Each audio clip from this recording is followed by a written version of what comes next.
Good afternoon and welcome to another episode of Evergreen Talks. I'm Brian Prowitz, your host for a few more moments. But today we're going to be hearing from Dr. Shelley Brittain from Evergreen Family Medicine about advanced care planning. And happy holidays to you, Dr. Brittain. Nice to see you. Happy holidays to you too, Brian. Thank you. First of all, on the list of housekeeping things, this is the second Thursday of the month, and the second Thursday of every month at 4 o'clock is Evergreen Talks. This is a monthly Facebook Live event where our physicians and providers and specialists present topics that matter to you. We look forward to the day when these can be live again, but in the meantime, here we are on the internet, and we are live on December 9th at 4 o'clock. So if you're watching right now on Facebook or on YouTube, you can leave your comments and questions here for Dr. Brittain to answer at the end of her presentation. And in the meantime, we always want to help to inform everybody about all the things that are happening at Evergreen Family Medicine. So if you want more information about this topic or others, please visit evergreenfamilymedicine.com. And the Evergreen Talks also will be on the social media channels for Evergreen Family Medicine well after they are live. So you can watch them, share them, and if you need to, ask questions of us through that process as well. So I am going to step into the green room and turn it over to Dr. Brittain for today's Evergreen Talks. Thank you, Brian. Thank you. So good afternoon. I am Shelley Brittain. I've been on the staff at Evergreen Family Medicine since 2008. My certification is in internal medicine. A lot of people think that means that I only do things that have to do with blood and guts, but actually what it means is that I'm a family doctor for adults. And so adult medicine is entirely what I do, and I'm grateful for that opportunity. This afternoon, I'm going to talk about something that maybe is a little different for the Christmas season. We talk about giving and holiday cheer. And so talking about end-of-life concerns may seem out of place, but truthfully, I think as we gather with our families, this may be the best time of year to consider some of these things. We have family gatherings. We consider where we've been in the year. We consider where we're going.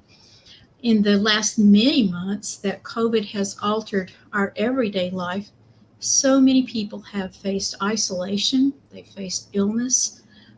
Many of our family members and friends have faced deaths in those that they love. And we found that a lot of folks, unfortunately, are unprepared for some of the tough decisions that they have to make in these difficult times. So my hope today is to maybe bring some of these things into an easier point of conversation as we gather around the table. Our time will be particularly precious as we recall the struggles of the last couple of years and our anxiousness to move forward. We get to consider the things in life and the people in life that are most important to us. And with that, as we talk about advanced care planning, I'd like to share a few things with you that I've observed in my own family. So I was privileged to know all four of my grandparents well into my adulthood. Additionally, I had a large extended family. And so I witnessed the aging of many of my great aunts and uncles, and their bravery and their decision-making as they faced aging and illness really have a lot of influence on how I approach older patients today. Today, though, I would like to share with you some lessons that I learned from my Grandpa Howard. And you see me there, and Grandpa Howard, when I was about 2 years old. My grandfather was born in 1916 on the open prairies of eastern North Dakota. His grandparents had immigrated from Norway, making a long and difficult journey to what was then the Dakotas Territory, well before North Dakota's statehood. His family was not wealthy. They were workers. They had a very strong work ethic. They used their backs and teams of horses to break that hard sod. but they had come to America to establish a new life as Americans. And that ambition carried forward in the life of my grandfather, who you see there as a healthy young man. In 1941, he married a beautiful young lady who was also of Norwegian heritage. They made their home in the same house where he had been born, with plans to start their own family. My grandfather continued to farm the property that had been settled by his grandparents, and much of the work that he did was still done with teams of horses. In the same year of their marriage, 1941, my grandfather actually became entangled in the harnessing of a team of horses that spooked. He ended up being drugged back to the farm. And while he survived that near fatal accident, he did struggle with back pain for the rest of his life. And that had bearing on the decisions he made later on. But he worked hard. He was rewarded with success and respect in that small farm community. And there you see him with his first child, my mother, as, again, a young man, enjoying his family. And one of the great pleasures that he had was spending time with my grandmother, whether that was getting ready for a dance on Saturday night or church on Sunday morning. He loved to refer to his BW, or beautiful wife. So, around age 50, though, my grandfather had his first heart attack.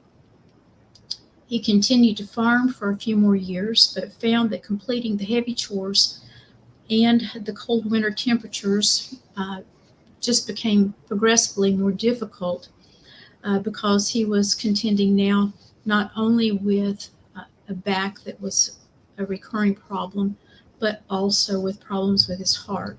And with that, he made the difficult decision to sell the only home that he'd ever known, and he moved to the small nearby farm town with a population of about 250 people. Interestingly, and I never really thought about this until much later, but perhaps even realizing that he was doing so, he made his first step there in advanced care planning by leaving the farm. Over the next decade, he worked for the county, the Trail County Farmers Union, as a public relations representative. He thrived on staying in touch with his farming roots while he made new acquaintances across the state. He was careful about his weight, he was careful about his diet, and he remained as active as his back would allow. Importantly, after that first heart attack, he'd stopped smoking, which was a fortunate thing with events to come later on. He was able to find respite for his achy back in the warm winters in Arizona, and with my grandmother, he spent as much time there as she would allow. She was really not fond of the hot summer temperatures, so she had no interest in staying there year-round. But they did spend a considerable amount of time there as they grew older. And eventually, his health failed to the point it was no longer safe for them to travel back and forth. And he even found that keeping up the small yard that they had in the town where they'd moved was too much. 30-mile drive to Grand Forks was too much if the weather was threatening in the cold months that they were there. And he made his next advanced care decision by moving to a townhouse apartment in Grand Forks. That particular arrangement was short-lived, though, because he quickly found out that even shoveling out the short sidewalk to the curb was more than he could do just to get the mail safely. And the driveway to the street was more than he could handle regularly. The other concern that grew over those years was he progressively developed worsening problems with breathing related to lung problems. His previous years of smoking, coupled with years of working on an open platform tractor, inhaling dirt and the chemicals he sprayed, and exhaust fumes had taken its toll on his lungs. So their final move was to a senior apartment facility. And this happened when he was about 80 years old. I remember the first time I visited with him there, him telling me that he was really bothered knowing that he no longer owned his own home. it never really sat well with him, but he also knew that it was the safest option for them both.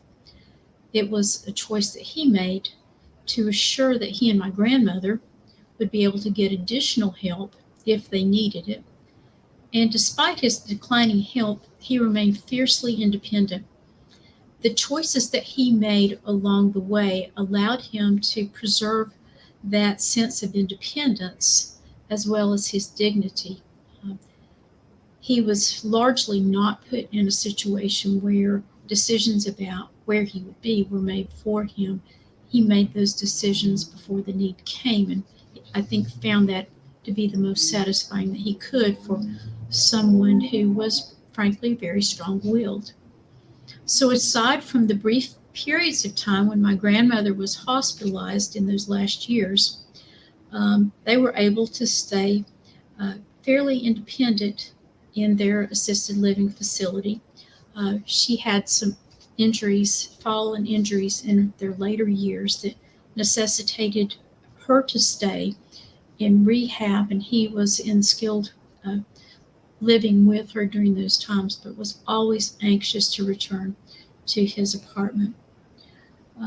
Even in those last days, and you see him here with his 88th birthday. They lived pretty independently until he passed a few weeks before he turned 90.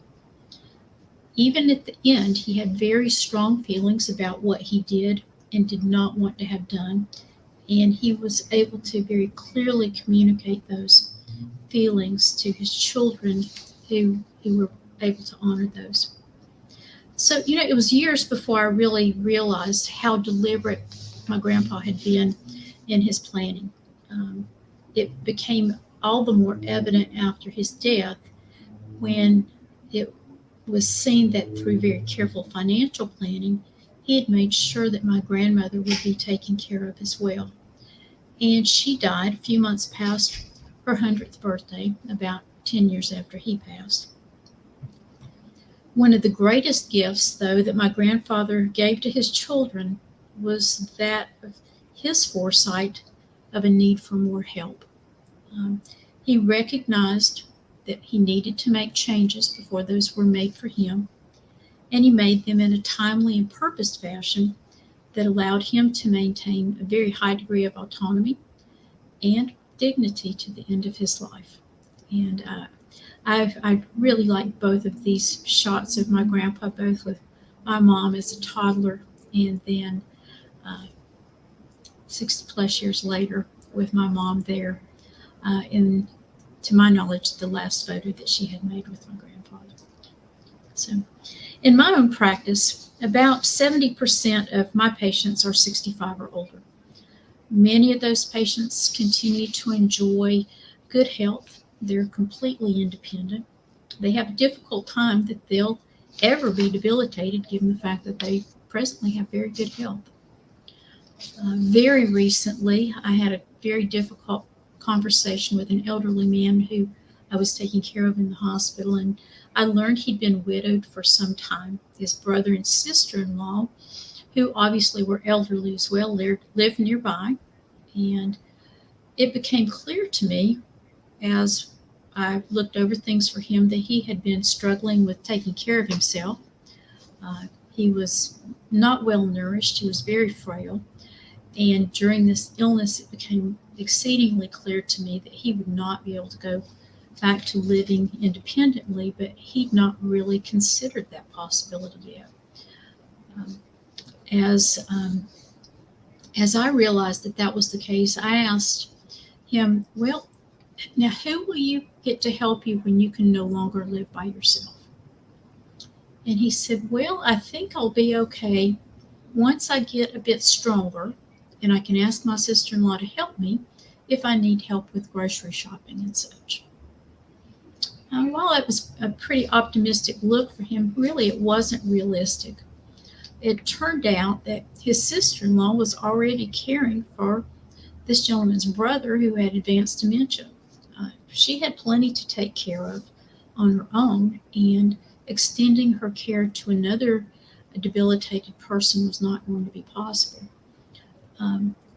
And as it turned out, this unfortunately frail and malnourished patient did not improve to the point that he was able to leave the hospital to go home. And likely he will never be able to return to independent living, will need some sort of care for the rest of his life. So it brings us to the point where we have to think about, well, who will take care of us when we can no longer take care of ourselves? Who will make those decisions for us when we can no longer make those decisions for ourselves? The truth of the matter is that most of us eventually will have to rely on someone to assist us, and we'll have to rely on someone to help us with those decision-making efforts. In today's American culture, extended families are very unusual as far as extended families that know each other, that are available in the same community to help, and that really have an awareness of the needs. We have folks that are scattered across the country, and certainly that's the case for my family. Oftentimes, we find that families have never really given any serious thought to what care options may be available for their parents as they get older, or parents are very reluctant to consider the fact that they're only one major illness away from being able to take care of themselves anyway. And there's really been no planning for that next step. So we're really working here at Evergreen to try to help folks with understanding where they are in that process. And it is a process. We have a number of staff members here now who help patients and families navigate the maze of decision-making with our hospitalized patients. We have community health care workers who help with that. They interact with patients and families and with our nursing facilities in the area so that there's a better understanding of what's covered, what isn't covered, how we can make those things happen, but also to determine what helps are available for people in their homes, because most people really do want to stay at home really until the end, unless there's just simply no way for them to stay comfortable with. Admittedly, working through this process is not easy. And it's interesting that a lot of people, and I wouldn't know this if I didn't do the work that I do, but for instance, many people feel that if they get home health care, that means that they're going to have a nurse that's going to be able to come at their beck and call and help them 24 hours, and that everything will be taken care of. And that's really not the case at all. For instance, housekeeping and cooking services are not part of home health at all. That's not something that's covered by home health care. There are vast differences between the services that are offered, for instance, at an adult foster care, or a senior apartment facility, or an assisted living facility, or a skilled nursing facility, or a memory care facility. And that whole maze is somewhat difficult to navigate. Sometimes a person will start out and be a good candidate, for instance, for an adult assisted living facility, and then will have an illness or injury that suddenly makes them really not a candidate for that level of care, and they may need skilled nursing for a short time. The other big issue is that of cost, because as I mentioned, my grandparents were hardworking people. They saved money along the way. They were not frivolous spenders as people who understood the difficulties of the Depression. But many folks today have a really difficult time with financial management, and we find that some of our seniors are still paying mortgages, and they don't have any equity. And in some regards, maybe that makes it easier because they will be eligible for state assistance earlier, but there are those financial barriers that have to be reckoned with as well. The bottom line is there are resources available, and a lot of that just is a matter of understanding that changes need to be considered at some point and to begin the investigation of what's available. The other issue, and this was one of the things that I frankly most appreciated about both of my Grandpa Howard and my grandmother, Mammy, was that they both had very strong feelings about what level of medical support that they wanted as they aged. And I will have many folks, when I talk with them about the specific medical aspect of end-of-life planning, I'll ask them, well, now, do you know what kind of medical things you may want to have? Would you want to have CPR? Would you want to have tube feeds? Would you consider being supported on a ventilator? And oftentimes they'll say, well, my kids will decide that for me. They'll know what to do. And again, truth of the matter is kids often don't really know what to do. They want to do the right thing. They want to make the right decision for their family member, but they've never had that conversation. And we really encourage people, I encourage people in my clinic to have the conversation with their family members. If they've had the conversation with their parents, if parents have had the conversation with their family members, they can really alleviate a lot of the anxiety and guilt about making those end-of-life decisions for their parents when they're not able to speak for themselves. So almost daily, I have a conversation with folks, and I had this again today. Well, I asked them, if you're not able to make decisions for yourself, medical decisions for yourself, who will make those for you? And most folks will tell me that it's either their spouse or one of their children. And so my next question will be, well, do they know what you want? And sometimes they'll say yes, and sometimes they'll say, well, I think they know. So one of the ways that we can help our patients and their family members better articulate what they do and don't want for themselves is with the completion of an advanced directives document. And so this document has two important aspects, the first of which gives directions for the medical provider. And that's me. That's directions to me. That's directions to any other medical person who will need to contact someone to speak on a patient's behalf if they cannot speak for themselves. The second, and that's what is illustrated on this page that you see here, information about contact information. In the pages that follow here, there are directions for family members and basically directions for the healthcare representative. Some of my patients don't have any surviving family.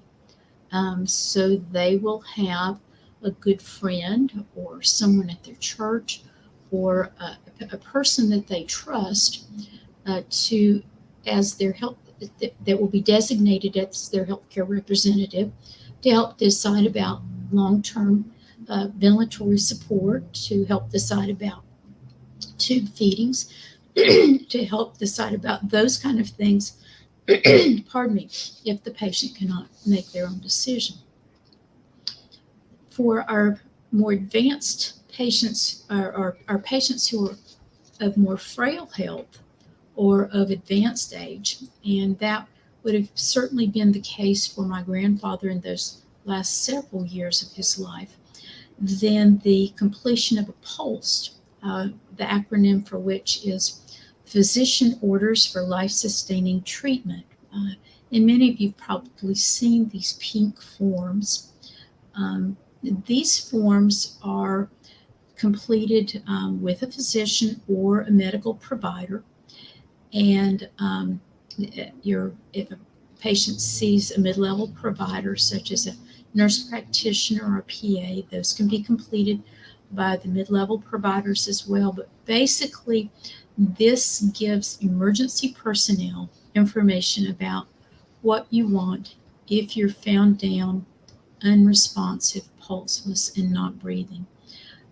I will have patients that come in their mid-50s and will bring a pulse to me, and they'll have comfort measures only designated on there because everybody wants to be comfortable, and we make every effort to do that.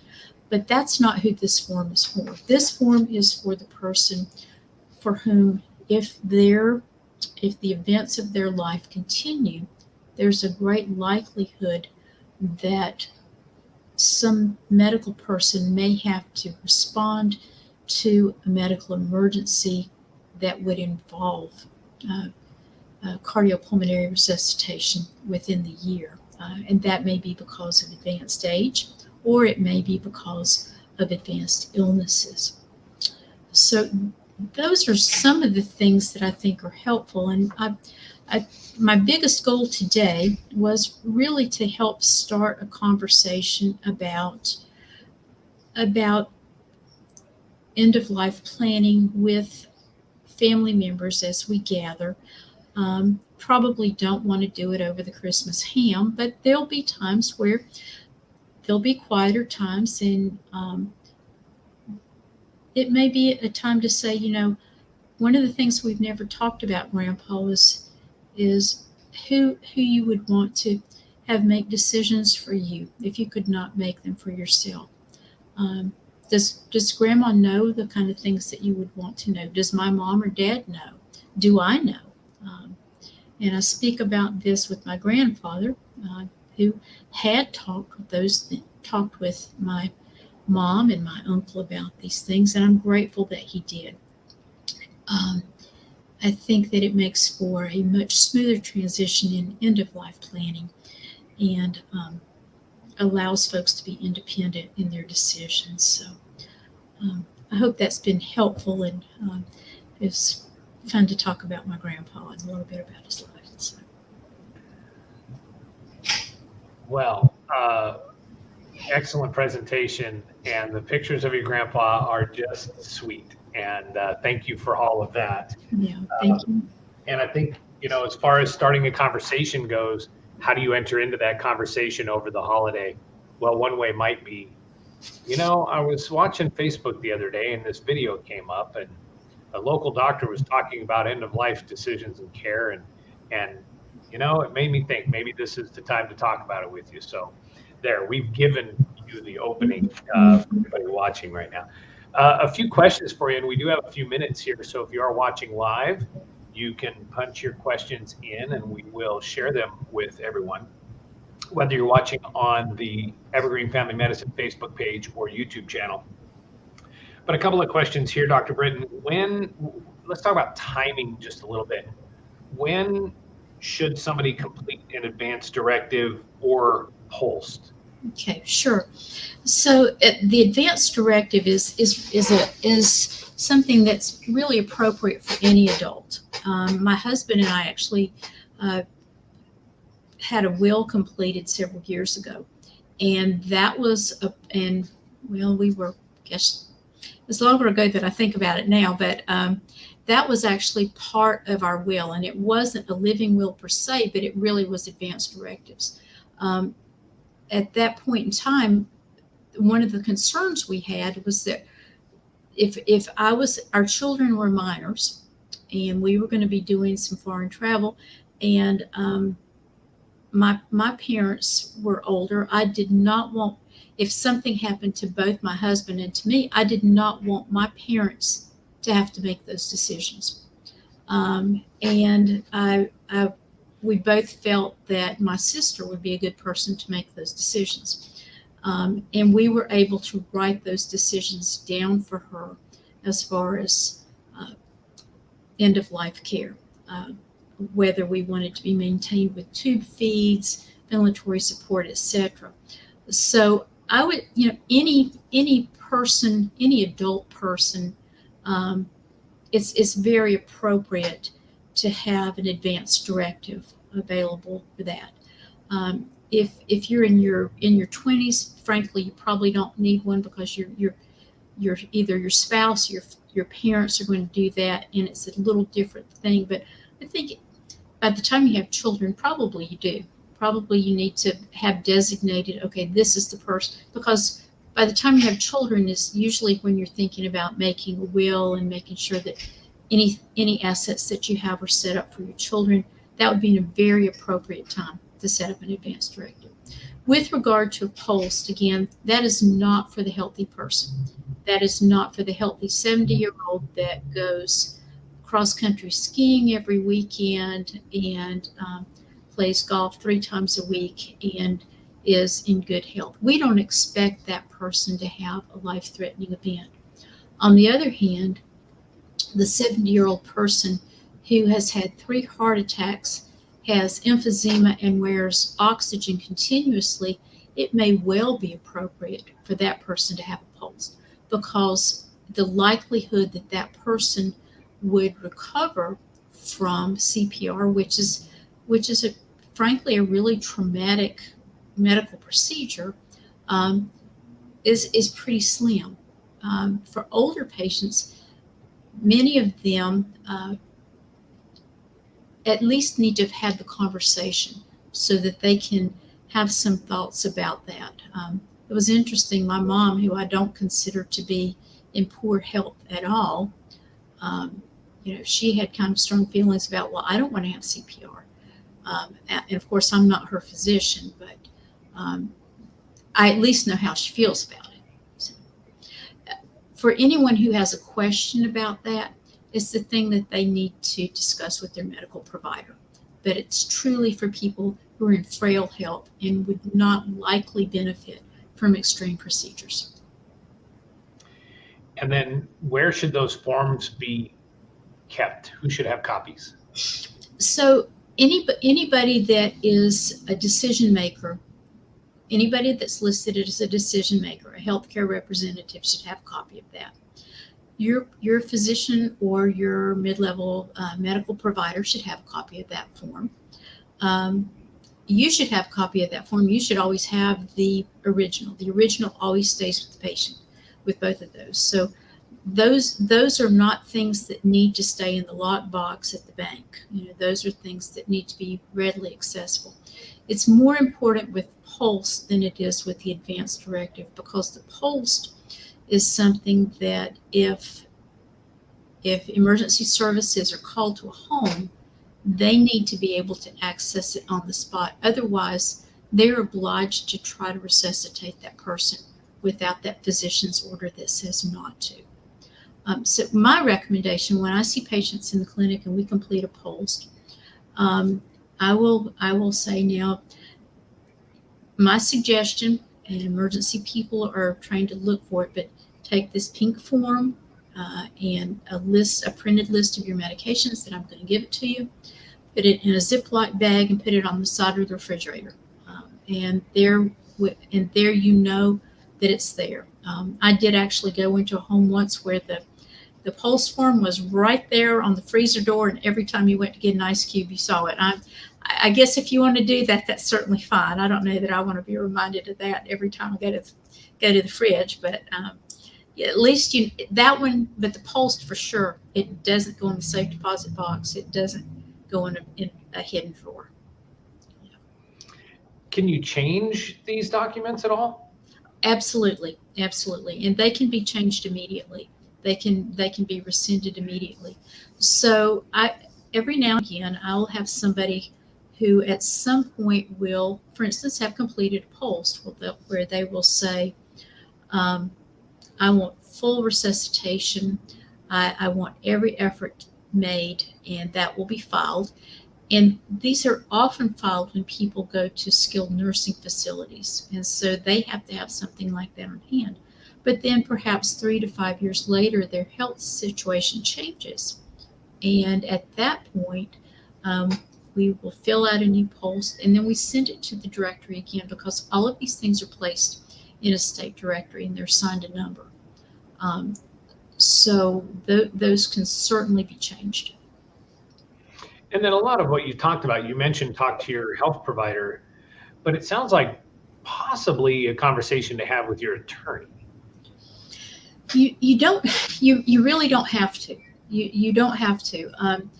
There are some people that choose to do that, but these documents are respected in the way that it works generally. For instance, if we're in the hospital and we've got the person who's the next of kin who's making the decision for the patient. They will be able to make the decision on behalf of that patient. There are times where maybe the next of kin has dementia and they don't want that person to be responsible, or that they're still legally married but estranged from a spouse, and they'll put somebody else on the document. So these are not necessarily filed with an attorney. The current advanced directives forms actually have a place for a notary. So you can have your signature notarized there. The old forms simply required 2 non-related witnesses, but the current ones do allow for a notary, and these forms do hold. The post is a physician's order, just as in the same way that I would write an order in the hospital that would be respected by medical personnel, or if I wrote a prescription and sent it to the pharmacy. It's a legal document in that regard. All right. Well, once again, thank you for this presentation. The last thing I was going to say is you talked about how old you should be when completing an advanced directive form, and the thought that my kids will know what to do. The way it's been pitched to me, if you will, and I'm going to defer to your expertise because this is you're the provider with the information.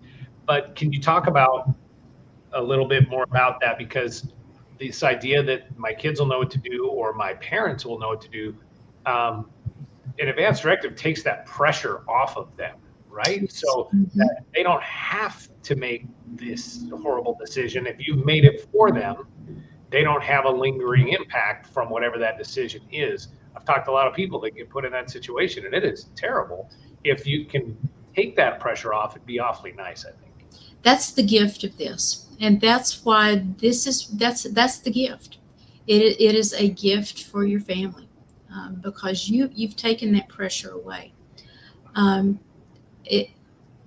There's so many circumstances where I've had the opportunity to talk to older folks, and we have this, and they're really ambivalent about actually putting down any decisions for their family, and I never pressure anyone to do this, but when I talk with them about the fact that this is really such a nice thing you can do for your family, because then they know that they are respecting what you want. When they think about it in that regard, as opposed to thinking about it, gosh, I really am going to be looking at death one day, it puts it in an entirely different light, and an appropriate light, I think. Well, we completely accidentally came full circle. So perfect. And I appreciate the way you frame that whole thing. Once again, thank you for sharing your story about your grandpa, because that was awfully sweet. And it's a nice time of the year to remember all of our loved ones. So well done. Thank you, Brian. Thank you. This has been another presentation of Evergreen Talks. And Evergreen Talks comes to you on the second Thursday of the month at 4 o'clock, where we bring out an Evergreen Family Medicine physician or provider or specialist to present a topic that matters to you. And once again, please visit evergreenfamilymedicine.com for the newsletter, for bios on our providers, and check out all of our social media channels, including YouTube, where you will see lots of videos, including a video that Dr. Brittain and I have done, and lots of other ones. Basically the lobby videos that you see when you're at Evergreen are there at YouTube and also on our social media channels. So Dr. Brittain, Merry Christmas, Happy Holidays to you. Thank you for your presentation today, and take good care. We'll see you again soon. Good night.